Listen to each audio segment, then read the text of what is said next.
Hey guys, it's Chris and Gia here again, back with you guys. So I know y'all wanted to know, right? What's that one financial tip that you wish you knew before you were talking to me today, right? Okay. What you wish you knew was that you should save 50% of your take-home pay. You're like, what? Chris, what are you talking about? I already know, right? Because you're like, I can barely save what I'm already taking making, let alone save 50%, right? Yes, I know, I hear you, but just give me a moment, all right? So the idea is this, right? So we already know that it's almost kind of like old Biggie Smalls type line, right? More money you make, more problems, right? So the idea is that it seems like even if you make between 30,000 or $100,000, right? Your amount of bills that you have to pay seems to come up and meet and match the income you make, right? You know what I'm saying, right? So I like this rule, right? Because I heard it from a guy the other day. I like it because what it does is helps us from doing that subconscious thing that we tend to do, which is spend up to what we're making. If we focus ourselves down to making and saving 50% of what we make, then we have a really good, clear chance of being able to keep a lot of money of what we make and we earn every month. And I love that, right? So it's difficult, right? Because I mean, you guys know my story. I'm a pharmacist. The wife is a teacher. We make decent money, right? But we also have kids. We also have a house. So and we have student loans up the wazoo. So it's difficult to meet that 50%, but we're coming close. We're around maybe about 25, 30%, right?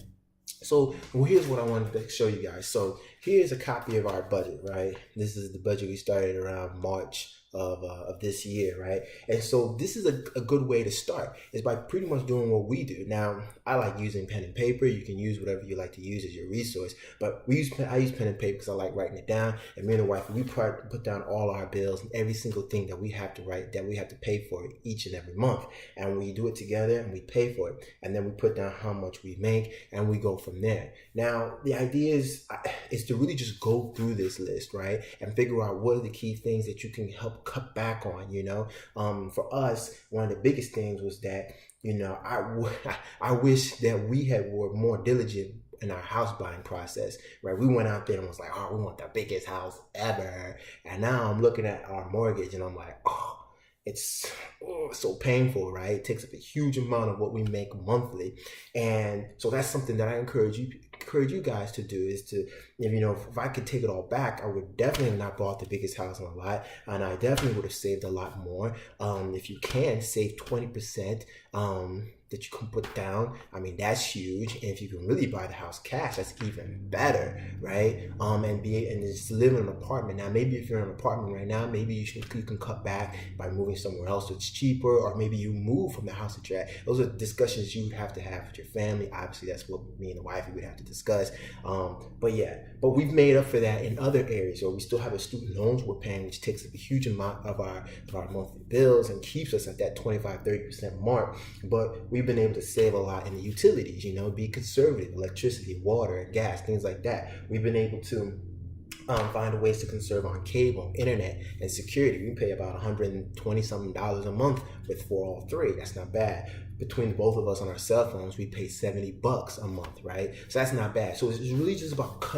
going through each line and finding ways that you can cut back. Call them, maybe find the best guys that have the different resources and things of that nature, and find out which ones where you can cut back. Call the cell phone guy, call the TV people. Maybe you don't need that TV stuff. We do have a lot in groceries, right? We spend about $500 because gotta feed me, gotta feed the wife, feed the baby, then feed me again. So there's quite a bit of money that goes out, but we don't eat out as much, right? So we save quite a bit there. So it's all about going through each one, finding ways you can cut back and getting as close as possible to that 50% savings of take-home pay. Is going to turn out really big in the long run. That money that you save will end up going in an investment account, maybe a index fund that's compounding for you year over year. And before you know, within 10, 15 years, you could literally actually retire, which is amazing, and still be saving money and still paying off your school loans at the same time. So that's what I got for you guys. I hope you guys enjoyed it. If you did, go to my website, putting your email address in there, name and email at chrisandgia.com, and I'll give you my free report on the 7 ways that will force you to save money. Right? Force is the key term. So until then, you guys take care. I love you guys. Until the next episode.